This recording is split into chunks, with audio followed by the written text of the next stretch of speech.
नमस्कार, स्वागत है आप सभी का। आपके साथ मैं हूं स्वप्निल और आप देख रहे हैं वायरल। और ये प्रश्न चिन्ह बता रहा है वायरल, यानी जो भी वीडियो सोशल मीडिया पर ट्रेंड कर रहा है, चाहे वो ट्विटर पर कर रहा हो, फेसबुक पर कर रहा हो या अन्य किसी भी ऐप पर कर रहा हो, वो क्यों वायरल हो रहा है, लोग उस पर क्या कह रहे हैं और क्या उसमें कोई ऐसी छिपी हुई बात है जो आपका जानना जरूरी है, इसी को बताएंगे वायरल में। तो चलिए शुरू करते हैं सफर पहले वीडियो के साथ। राहुल गांधी का सुर्खियों से नाता है और आज वो क्यों सोशल मीडिया पर ट्रेंड कर रहे हैं, आइए जानने की कोशिश करते हैं। जैसे ही मैंने आज ये गाड़ी में जलेबी चखी, मैंने अपने बहन को सीधा मैसेज मांग। पॉइंट को नोट कर लें, ये बॉक्स दरअसल जलेबी का बॉक्स है और राहुल गांधी को किसी ने वो दिया है। आगे वो क्या कह रहे हैं सुनिए। भेजा, मैंने कहा प्रियंका को जलेबी बहुत अच्छी लगती है। मुझे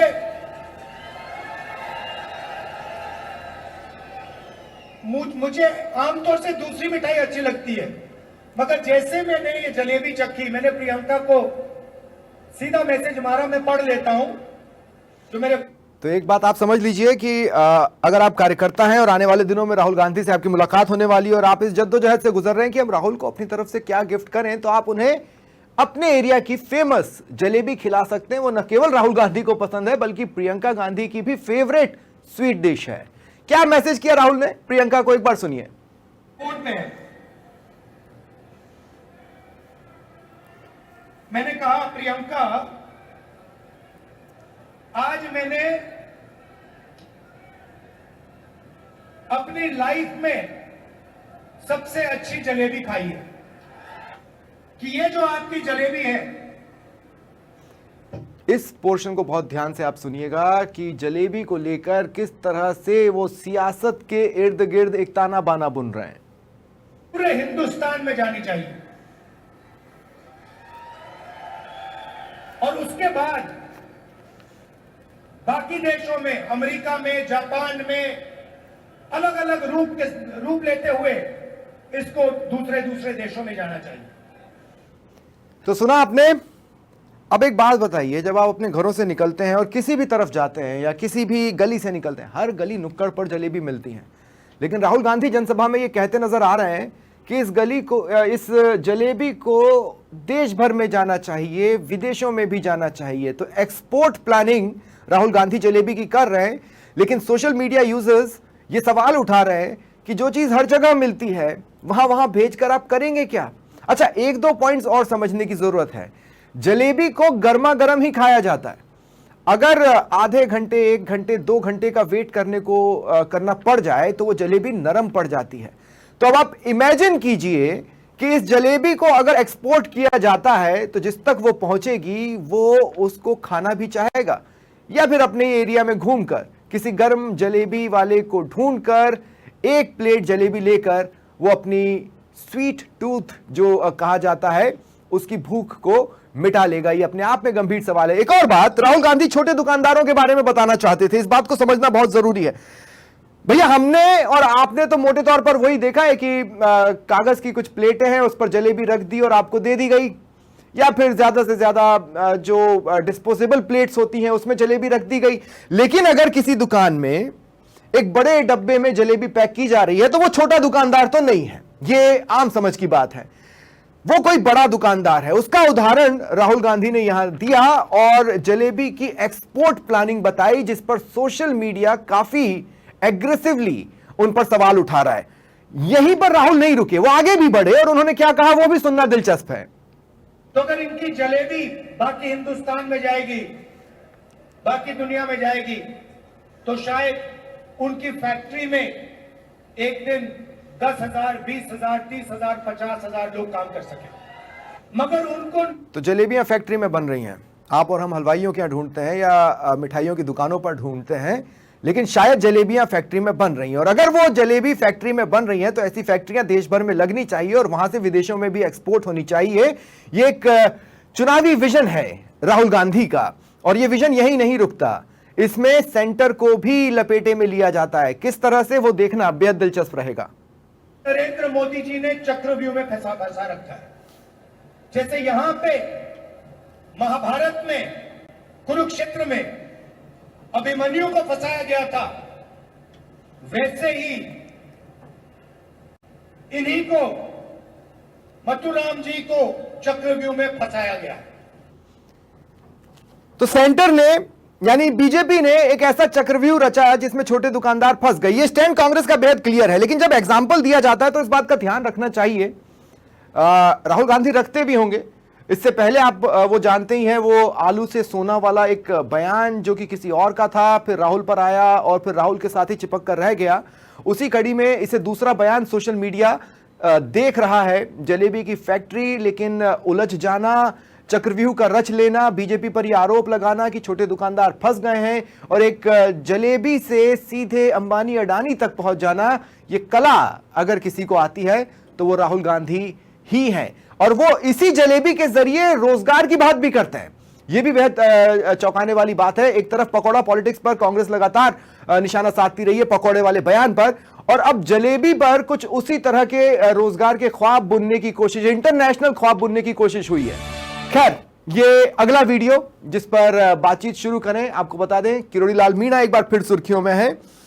देखिए, गांधी जयंती पर कुछ तस्वीरें जो हमेशा के लिए आपके जहन में कैद हो गई हैं, अगर आपने नहीं देखा है तो सोशल मीडिया पर जाकर ढूंढिएगा जरूर। यूपी के एक नेता महात्मा गांधी की मूर्ति के सामने फूट फूट कर उसमें आपको रोते हुए नजर आएंगे।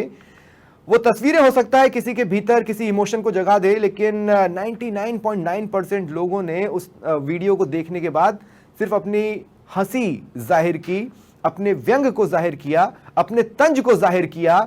लेकिन इसी एक दिन ऐसा मौका भी आता है जब सियासतदानों के लिए फोटो ऑप का जरिया बन जाता है। गांधी जयंती पर बड़े बड़े नेता झाड़ू लेकर निकलते हैं और झाड़ू लगाते नजर आते हैं तस्वीरें खिंचवाने के लिए, लेकिन ये हैं बाबा किरोड़ी लाल मीणा। बाबा के नाम से भी इन्हें जाना जाता है। ये औरों से बहुत जुदा है, विश्वास मानिए। इन तस्वीरों को देखिए आप इन तस्वीरों को देखेंगे तो इस बात को साफ तौर पर महसूस कर पाएंगे कि बाबा ऐसी जगह पर झाड़ू लगा रहे हैं जहां सचमुच कचरा है। देखिए क्या होता है कि नेता अगर किसी स्पॉट पर जाने वाले हैं तो वहां पर पहले से ही तैयारियां कर ली जाती हैं। बहुत मामूली सा कचरा यहां वहां अगर रखा हो, नहीं रखा हो तो प्लांट कर दिया जाता है, फिर वहां पर झाड़ू लगाया जाता है और झाड़ू लगाने के बाद ये बताया जाता है कि देखिए हम तो यहां पर झाड़ू लगा रहे हैं। तस्वीरें खिंचती हैं, अखबारों में छपती हैं, टीवी मीडिया पर भी, न्यूज चैनल्स पर भी आकर सुर्खियां बनती हैं। और ऐसे ही जब बाबा वहां पर झाड़ू लगाते नजर आए तो लोगों ने स्वतः ही कहा कि ये दिखावा नहीं है, फोटो खिंचवाने के लिए साफ जगह उन्होंने नहीं चुनी, ऐसी जगह झाड़ू लगाया जहां पर सचमुच कचरा था। और मेरे ख्याल से यही एक असली नेता की पहचान भी होनी चाहिए। लेकिन बाबा सोशल मीडिया पर काफी ट्रेंड कर रहे हैं। एक और बयान है, बाबा दूसरों से जुदा है, जो उसी बात को साबित करेगा। सुनिए। बीजेपी के नेता आपको परेशान करते हैं, आप मेरे को पता है नहीं, लेकिन अभी यहाँ बीच में उखलाना आया था तब इस चीज का मेरे को आभास हुआ था, इसलिए एमएलए तो मैं।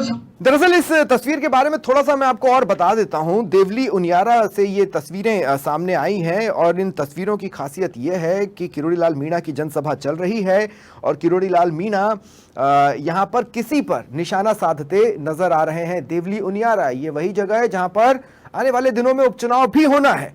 किस पर निशाना साध रहे हैं किरोड़ी लाल मीणा, एक बार सुनिए। बीजेपी के नेता आपको परेशान करते हैं, आप मेरे को पता है नहीं, लेकिन अभी यहाँ बीच में उखलाना आया था तब इस चीज का मेरे को आभास हुआ था, इसलिए एमएलए तो मैं सवाई माधोपुर से हूँ। तो कुछ बीजेपी के नेता आप लोगों को परेशान करते हैं, ये जानकारी किरोड़ी लाल मीणा तक लोगों ने पहुंचाई है और उसी पर किरोड़ी लाल मीणा बयान दे रहे हैं। उनका कहना है कि ठीक है मैं दूसरे क्षेत्र से विधायक हूं, लेकिन आपके लिए भी हूं। ये जो मैं हूं ना वाली फीलिंग किरोड़ी लाल मीणा अपने समर्थकों को देते हैं, अपने समाज को देते हैं, जनता को देते हैं, वो एक डायरेक्ट कनेक्शन बनाता है। लेकिन इसमें वो छुपी हुई बात और क्या है, क्या आश्वासनों में निकलकर सामने आ रहा है, वो मैं आपको बताऊं। उससे पहले ये पूरा बयान सुन लीजिए।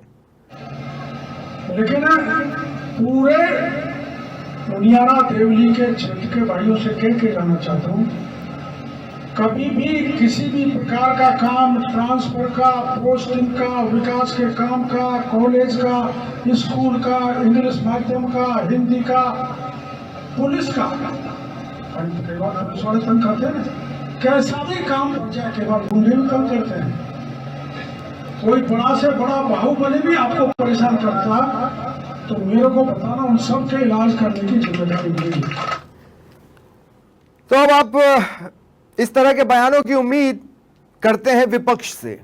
किरोड़ी लाल मीणा जो कि अपने आंदोलनों के लिए जाने जाते हैं, सत्ता में है और लगातार सुर्खियों में है। मीडिया का कैमरा, मीडिया की माइक इनका पीछा कर रही होती है कि ये नया बयान दे दें कि आप अभी भी मंत्री हैं, कि आप अभी सरकार का हिस्सा हैं, आखिर आप क्या सोच रहे हैं, आपके इस्तीफे का क्या हो रहा है। इन तमाम बातों के बीच में किरोड़ी लाल मीणा अभी भी अपने चिर परिचित अंदाज से अपने आप को अलग नहीं रख पाए हैं। वो अभी भी प्रदर्शनों को करना चाहते हैं, ये समझ में आ रहा है। एक बहुत अच्छा अपोजिशन का चेहरा किरोड़ी लाल मीणा हमेशा से रहे हैं और इधर भी वो यही कहते नजर आए जब उन्होंने कहा कि मुझे सुनने में आया है कि बीजेपी के कुछ नेता आपको परेशान कर रहे हैं, तो आप मेरे पास आइए, मैं सबका इलाज कर दूंगा। एक तो मैं हूं ना वाला कॉन्टेक्स्ट तो आप याद रखिए ही रखिए। साथ ही इस बात को भी आपको याद रखना होगा कि बीजेपी के कई चेहरे अपना सिर धुन रहे होंगे और ये पूछ रहे होंगे कि जब दोस्त ऐसा है तो फिर दुश्मनों की जरूरत कहां रह जाती है। किरोड़ी लाल मीणा अपने अंदाज को नहीं छोड़ सकते, ये बिल्कुल साफ है, लेकिन कुछ और भी आश्वासन है वो जनता को देते हुए दिखाई दिए हैं। आगे भी बालाजी महाराज के इस पावन स्थान पर आपसे प्रतिज्ञा करके जा रहा हूँ, संकल्प करके जा रहा हूँ कि जब तक डॉक्टर किरोड़ी लाल जिंदा है, जब तक आरक्षण के साथ किसी प्रकार की खिलवाड़ नहीं होगा। तो सुना आपने, एक और बार भीष्म प्रतिज्ञा लेते नजर आए हैं किरोड़ी लाल मीणा। मसला थोड़ा पुराना है, मैं आपको लोकसभा चुनावों की तरफ ले जाना चाहता हूं, जब पूरे विपक्ष ने ये एक नैरेटिव बनाया इस आधार पर कि कुछ बीजेपी के चेहरों ने कहा आने वाले समय में संविधान बदल देंगे। हो सकता है उनका मकसद संशोधनों का रहा हो, लेकिन कांग्रेस ने इसे हाथों हाथ लपका था और उसके बाद ये नैरेटिव लोकसभा चुनावों में सेट हुआ कि अगर बीजेपी दोबारा सत्ता में आती है, अगर बीजेपी 400 पार कर लेती है तो बीजेपी संविधान को बदल सकती है और आरक्षण को खत्म कर देगी। और बड़ी संख्या में लोगों को ये समझाने में शायद ये बताने में, ये नैरेटिव सेट करने में राहुल गांधी और अन्य विपक्षी चेहरे सफल रहे, जिसका नतीजा ये रहा कि लोकसभा चुनावों में इजीली बहुमत का आंकड़ा पार करते एक वक्त दिखने वाली बीजेपी को पसीने छूट गए और वो सिंगल लार्जेस्ट पार्टी तो बनी, लेकिन इसके बावजूद भी बहुमत के आंकड़े से पीछे रही। 240 के आसपास बीजेपी को रुकना पड़ा, जिसमें वो नैरेटिव ने काफी कारगर तरीके से काम किया। अब आप जैसे यूपी में देखेंगे, बसपा का जो वोट बैंक कहलाता है, उसके बीच में ये मैसेज लाउड एंड क्लियर गया और उन्हें लगा कि शायद जो विपक्ष कह रहा है वो सच है, हो सकता है आने वाले समय में आरक्षण हट जाए। ऐसे में विपक्ष को SC ST वर्ग से बड़ा समर्थन यूपी जैसे राज्य में और अन्य राज्यों में भी मिलता दिखाई दिया है। कम से कम नतीजे तो यही बताते हैं, लेकिन ये सेंटीमेंट अभी भी है। शायद समाज के एक बड़े सेक्शन में अभी भी ये बात हो रही है कि क्या आने वाले समय में आरक्षण खत्म हो सकता है।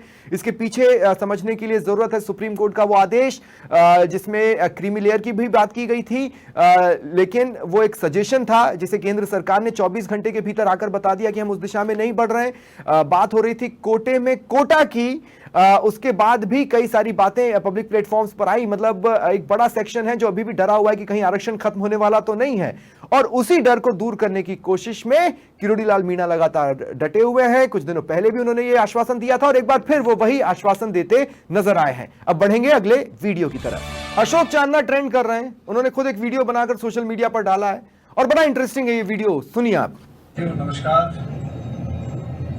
आज मैं देख रहा था कि न्यूज़ चैनल में न्यूज़ आई है नैनवा के दहलवाल जी के मेले में अश्लील नृत्य हुआ, और मुझे लगता है कि नैनवा शहर के लिए, जो कि नैन सिंह जी की बसाई हुई नगरी है, एक ऐतिहासिक नगरी है। यहाँ के लोगों के लिए, हमारे जैसे जनप्रतिनिधियों के लिए बड़ी अपमानजनक की खबर मुझे लगी है, क्योंकि आज तक नैनवा के दहलवाल जी के मेले की प्रसिद्धि पूरे हाड़ौती, पूरे राजस्थान में होती थी। बड़े बड़े कवि सम्मेलन और बड़े बड़े कार्यक्रम हुए, लेकिन इस प्रकार का अपमान हमारे नैनवा कस्बे का कभी नहीं हुआ है। अनेकों विजन कांग्रेस के राज में हम लोगों ने देखे, लेकिन भारतीय जनता पार्टी के राज में हमारे शहर को बदनामी के अलावा और कुछ नहीं दिया। मैं इसकी कड़े शब्दों में निंदा करता हूं। और जो भी भारतीय जनता पार्टी के नेता हैं, मैं उनसे हाथ जोड़कर आग्रह करता हूं कि इस प्रकार की अश्लीलता बंद करें। इस शहर का एक ऐतिहासिक नाम रहा है, इसको बदनाम करने की कोशिश नहीं करें। तो अशोक चांदना, देखिए, कंवर नैन सिंह जी की नगरी नैनवा के दहलवाल जी महाराज के मेले में अश्लील नृत्य का मामला सामने आया था, जिस पर निशाना साधते नजर आए। अशोक चांदना ने बीजेपी को घेरा है। उनका यह कहना है कि बीजेपी के इशारे पर, या बीजेपी ने ही दरअसल ये अश्लीलता करवाई है।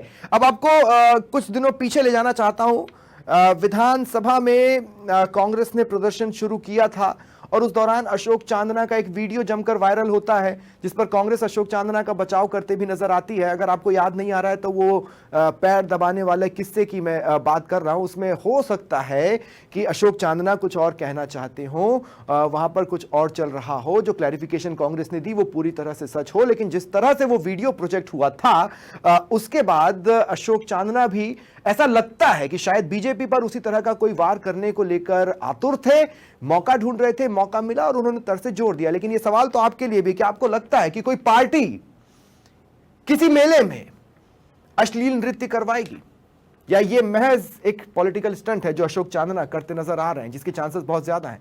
ये आपको सोचना है। अगले वीडियो की तरफ चलेंगे। अनिरुद्धाचार्य जी महाराज वायरल है।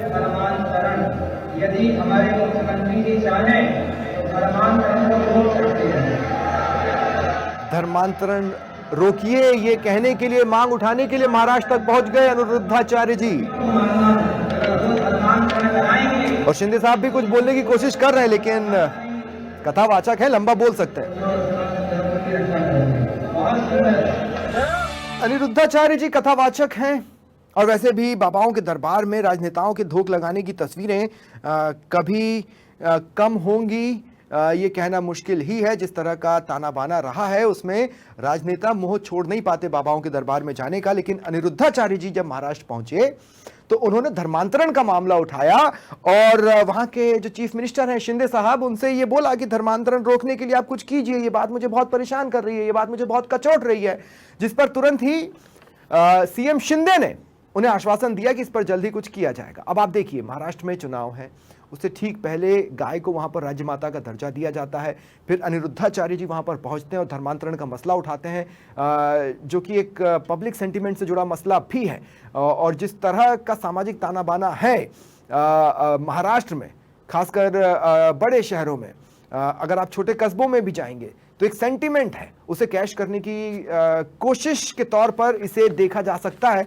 लेकिन एक खास बात है जो मैं यहां पर जोड़ना चाहता हूं, वो सिर्फ ये कि अनिरुद्ध आचार्य जी महाराज में भी बागेश्वर धाम सरकार की आत्मा मानो शायद घुस गई, और इन तस्वीरों के जरिए उसी स्टाइल में वो वायरल होते नजर आए हैं। चलते हैं अगले वीडियो की तरफ, और अब सुनिए नितिन गडकरी जी क्या बोल रहे हैं। मराठी बोल रहे हैं, लेकिन हिंदी में समझा दूंगा। आत्ताच त्यांनी सांगितलं की तिसऱ्या वेळी पुन्हा चौथ्या वेळी पण आम्हीच येणार आहोत. आमची गॅरंटी नाही आहे, पण त्यांची गॅरंटी पक्की आहे. म्हणजे मी गमतीने म्हणतोय की राज्य कोणाचे आलं तरी रामदासजी पक्के आहेत. नेहले पर दहला कैसे खेला जाता है, ये सीखना हो तो नितिन गडकरी से सियासत को सीखना चाहिए। रामदास अठावले एक ऐसा चेहरा है जिन्हें थर्मोमीटर कहा जाता है सत्ता का। ये कुछ वैसा ही है जैसा एक वक्त रामविलास पासवान को लेकर कहा जाता था, या फिर नरेश अग्रवाल को यूपी की सियासत का कहा जाता था। रामदास अठावले काफी पहले इस बात को भांप लेते हैं कि किसकी सत्ता आ सकती है और मुझे किस तरफ होना है, तो सत्ता चाहे किसी की भी हो वो उनकी तरफ दिखाई देते हैं। नितिन गडकरी ने हंसी मजाक में ही सही ये बात लोगों को याद दिलाई कि हो सकता है मुझे अगला टर्म मिले या ना मिले, रामदास अठावले जी कहीं नहीं जाने वाले हैं, उनका टर्म तो पक्का है। लेकिन क्या इसके पीछे कोई तंज छुपा था, या सब कुछ सिर्फ एक हंसी मजाक का ही हिस्सा था, या रामदास अठावले ने कहीं इस बात का बुरा तो नहीं माना है? इसका पता आने वाले दिनों में ही चल पाएगा। सोशल मीडिया पर कुछ ना कुछ सुगबुगाहटें तो नजर आएंगी, उसके बाद ही उस पर कोई फाइनल कमेंट किया जा सकेगा। और ये अगला वीडियो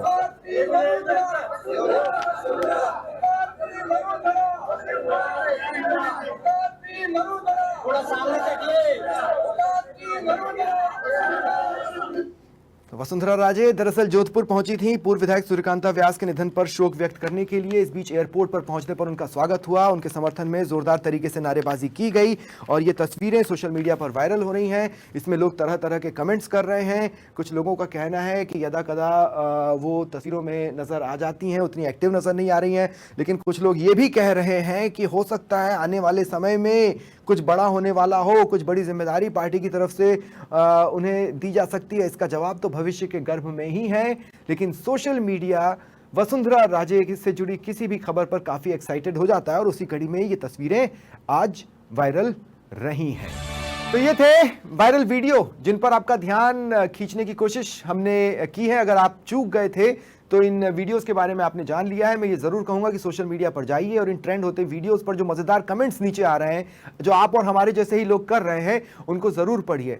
बहुत अच्छा टाइम पास होगा, लेकिन इनके भीतर कुछ गंभीर बातें भी होती हैं जिन्हें रोज आप तक पहुंचाने की कोशिश हम इस कार्यक्रम के जरिए करते रहेंगे। फिलहाल इतना ही। ये था वायरल और साथ ही वायरल, इसका जवाब भी हमने आपको दिया। फिलहाल इतना ही। नमस्कार।